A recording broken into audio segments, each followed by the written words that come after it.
Hi and welcome back. In this module, we cover Pinterest, your virtual pins and board. This awesome application defines itself as the world's catalog of ideas. Pinterest offers users the chance to own an online bulletin board on their own.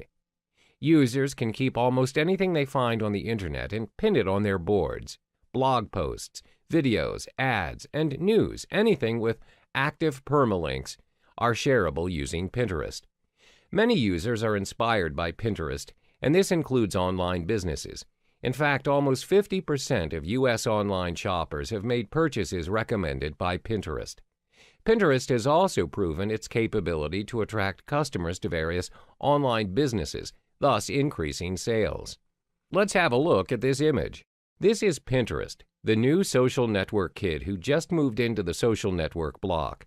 This interface may be unfamiliar to some of you, but did you know Pinterest grabs more than 1,000 viewers in a minute?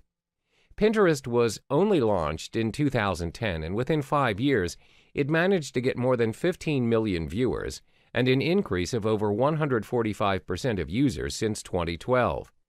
According to studies, 2 years after its launch, Pinterest was dubbed the new leading referral traffic generator at an increase of 3.6%. Twitter is barely edging over 0.1% towards the newcomer within the same year. Their mobile application itself has been downloaded up to 100 million users in 2017. Most giants out there like National Geographic, Amazon.com, and even Nike Women have already signed up for Pinterest.